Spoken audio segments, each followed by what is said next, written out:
मनसेच्या बैठकीची inside story आली आहे। सोशल इन्फ्लुएन्सर्सला पक्षाशी जोडून भेटणं, पक्षामध्ये काही चुकीचं होत असेल तर कारवाई करणं। मनसे आता पुन्हा एकदा ट्रॅकवर येताना आपल्याला ते दिसणार आहे काही दिवसांमध्ये। कारण मित्रांनो, आत्ता आपण पाहतोय राजसाहेबांच्या बैठका चालू आहेत पदाधिकाऱ्यांसोबत। आत्ता आपण पाहतोय संपर्क अध्यक्ष वगैरे नेमलेत आणि सकाळी मी एक बातमी पाहिली, जी 24 तासनी बातमी दिली आहे की मनसेच्या इनसाइड बैठकीमध्ये काय काय घडलंय।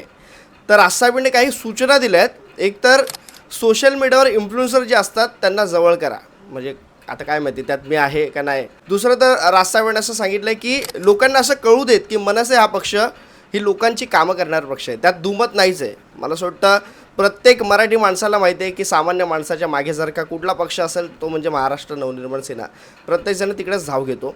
आणि तिसरं म्हणजे राजसाहेबांनी सांगितलं आहे की जो पक्षामध्ये कार्यरत नसेल, काम करत नसेल, त्याच्यावर कारवाई झालीच पाहिजे। ज्याचं काहीतरी एक बोलतात ना, पक्षाला ठेच पोहोचेल, पक्षाचं नाव खराब होईल असं काहीतरी काम असेल तर त्याच्यावर कारवाई झाली पाहिजे। हे राजसाहेबांनी कालच्या बैठकीमध्ये पदाधिकाऱ्यांना सगळ्यांना सांगितले। बाकी इतर छोट्या छोट्या गोष्टी पण सांगितल्या। कार्यकर्त्यांना प्रशिक्षण दिलं पाहिजे, कसं आता काम केलं पाहिजे। विविध क्षेत्रातील लोक जे आहेत, कलाकार जे आहेत, क्रीडा क्षेत्रातील लोक जे आहेत, ते आपल्या पक्षामध्ये जे नाराज आहेत, जे मतदार नाराज आहेत, त्यांना पण आपल्याकडे तुम्ही घ्या आता, असं राजसाहेबांनी बैठकीमध्ये सांगितलंय। मला ना खूप बरं वाटलं, कारण माहिती आहे मित्रांनो, मी ना मध्यंतरी एक व्हिडिओ बनवला होता। मला असं वाटतं जवळजवळ झालं असेल 1-1.5 महिना झाला असेल, 2 महिना झाला असेल। आणि त्या व्हिडिओमध्ये मी सांगितलं होतं की महाराष्ट्र नवनिर्माण सेना का हरते, काय चुका आहेत, ह्या सगळ्या मी चुका सांगितल्या होत्या। आणि त्या व्हिडिओच्या खाली कमेंटमध्ये महाराष्ट्र नवनिर्माण सेनेच्या बऱ्याच पदाधिकाऱ्यांनी पण व्यक्त झाले होते आणि सांगितलं होतं की नाही हे बरोबर आहे। सगळ्या गोष्टी ज्या मांडल्यात ते अत्यंत बरोबर होतं। मला असं वाटतं ना, हा व्हिडिओ वरपर्यंत पोहोचला पण असावा, कारण त्यात 2 गोष्टी मी हायलाईट केल्या होत्या। मी आधीपासून सांगतोय 1.5-2 वर्षापासून की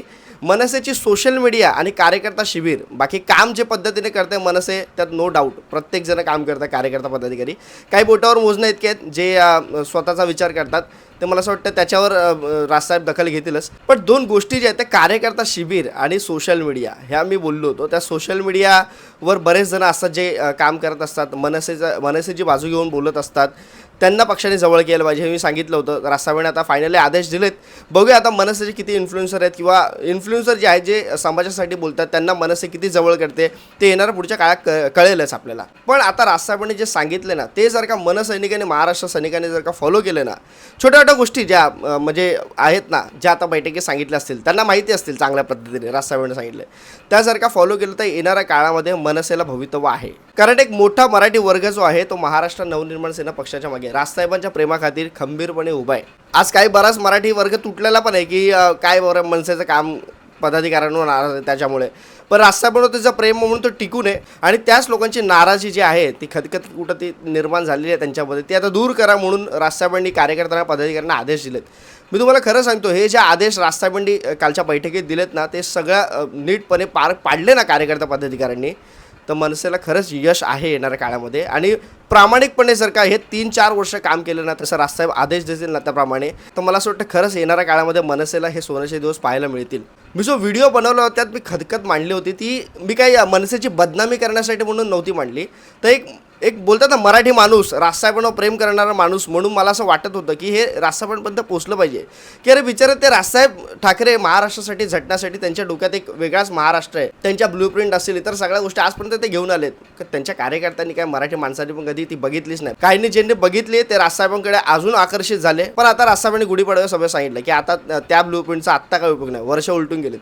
आता एक नवीन काही गोष्टी राजसाहेब समोर आणतायत, त्यात जर का महाराष्ट्र सैनिकांनी जर का मेहनतीने काम केलं ना, मी एक गोष्ट सांगू का, मराठी माणसाचं कसं आहे, आता मी परवा आपल्या शोरमागल त्याची इंटरव्ह्यू घेतली। मी अविनाश जाधव साहेबांच्या ऑफिसमध्ये गेलो होतो, तिकडे त्या अविनाश जाधव साहेबांच्या ऑफिसमध्ये ती मी मुलाखत घेतलेली। आणि तिकडे मी तुम्हाला खरं सांगतो, अविनाश दादांच्या ऑफिसमध्ये बघावं तेव्हा तिकडे गर्दी असते। मी जेव्हा एंट्री केलं तिकडे पण गर्दी एवढी होती, म्हणजे अविनाश दादा हे प्रत्येकाचे काम बघत नाही, तिकडे मराठी माणूस आहे, परप्रांतीय कोण आहे, प्रत्येकाची काम करत असतो। आणि मला त्यांचा फोन पण आला होता ना अविनाशांचा, आणि ते सांगत होते कुणाल आम्ही एवढ्या लोकांची कामं करतो ना, पण बरेच काही लोक जे आहेत ते प्रत्येक वेगवेगळ्या पक्षाला मतदान करत असतात, आम्ही कधीच बोलत नाही त्यांना, काहीच बोलू शकत नाही, आम्ही निस्वार्थ भावनेने काम करत असतो। असे बरेच महाराष्ट्र सैनिक आहे जे लोकांची कामं करत असतात, पण कसं आहे ना, त्याच्यामध्ये आपण ना विसरून जातो प्रत्येक वेळेला मराठी माणूस काय वाटला गेलेला आहे आपल्या सगळ्यांनाच माहिती आहे। पण आत्ता ज्या ट्रॅकवरून महाराष्ट्र नवनिर्माण सेना जाणार आहे, मला असं वाटतंय ह्या ट्रॅकवर यश त्यांना प्राप्त होऊ शकतं।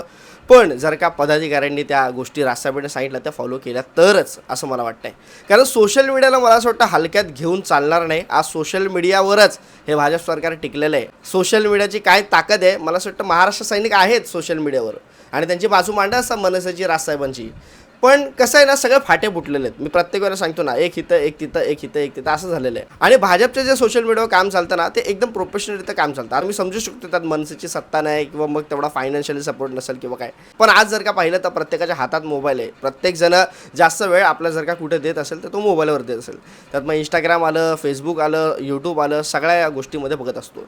त्यात मला पण असं वाटतं ना कधी कधी काहीतरी एक एंटरटेनमेंट म्हणून आपण कंटेंट बोलूया. पण एक समाजाचा जागृत नागरिक म्हणून मी सुरुवातीपासून बघत आलो आणि मला असं वाटत आलं प्रत्येक वेळेला की मनसे काम करते मराठी माणसासाठी किंवा महाराष्ट्र आपला याचा इतिहास काय आहे हे राजसाहेबांसारखा नेता आपल्याला सांगत असतो प्रत्येक वेळेला. आणि तेच व्यक्त व्हायचं असतं मला.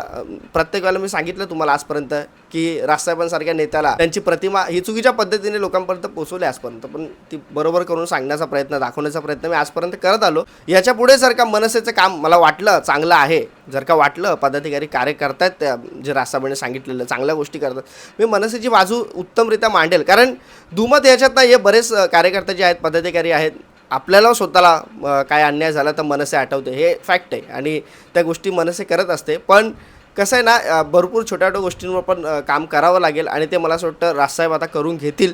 पण ते कार्यकर्त्यांनी करणं गरजेचं आहे. परत परत मी तेच सांगतो, कारण मी एका व्हिडिओ सांगितलं होते, मला असं वाटतं ते कडू आहे पण सत्य आहे.